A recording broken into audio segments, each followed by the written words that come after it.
the inspiration for this comes from Bateson. It comes from his notion of meta-learning or deutero-learning.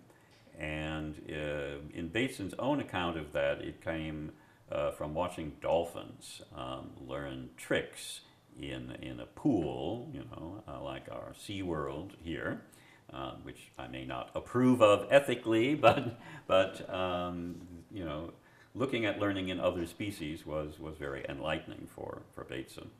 And so what Bateson noticed was that at a certain point, the dolphins caught on to the fact that the trainers didn't just want them to learn this trick and learn that trick and learn the other trick.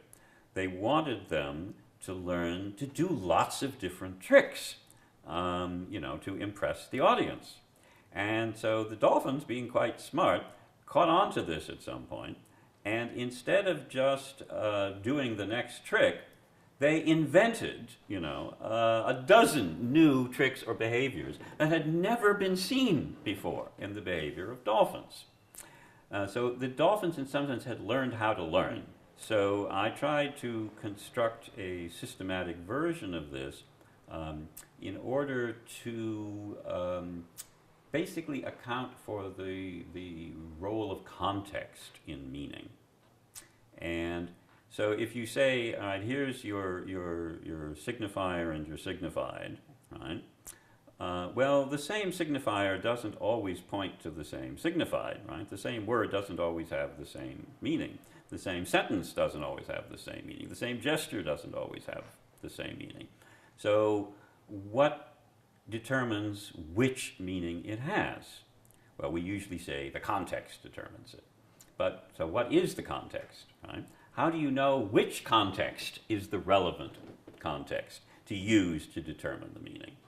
And in some ways, logically, what happens is you say, well, the norms of your culture tell you which context or which situations are the ones in which this particular sign should be interpreted as having this particular meaning. And so you begin to build up this meta-hierarchy, right? So the relationship between the sign and the signifier and the signified is itself, mathematically speaking, a contingent probability relationship. In other words, given all the possible interpretations of a given signifier, they have different probabilities of being the most useful or most shared interpretation, depending on the context, right? But there are multiple contexts, and you then have to say that for each of those contexts, there's a different probability distribution of the interpretations of your sign. And if you're in a different culture, then even in the same or the most similar context, there's a different set of probability distributions, right? And so you go up this hierarchy. And people often misunderstand the term redundancy, taking it to mean 100% redundancy. But that's not what it means. It's a probability. It simply means A and B are redundant if, given A, you have a better than random chance of guessing B, right? It might not be B, you know, it might be C or D, right?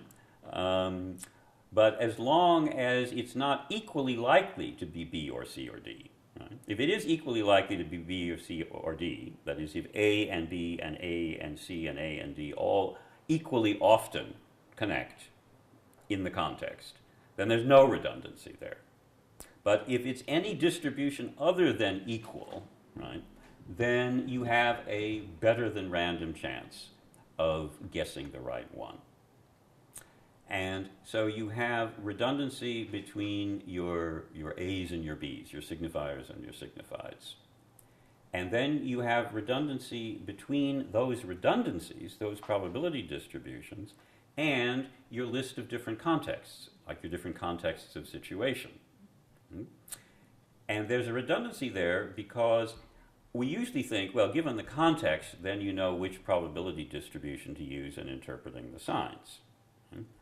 But equally, if you knew the probability distributions for interpreting the signs, you could figure out what context you were in. So it goes both ways. Right? And then at the next level, we use another broad word, like context is a broad word. We use a broad word like culture. Right? And so if you know the culture, then the rules of the culture tell you in which contexts there are which probabilities assigned to which signs, which interpretations to assign to which signs. But you can also go the other way. If you know in which context these are the probability distributions, then you know which culture you're in. Now, of course, you have to make that much more precise. You can't just say one culture versus another. Cultures are multidimensional. Contexts are multidimensional. Right? But the principle of the meta-redundancy is there.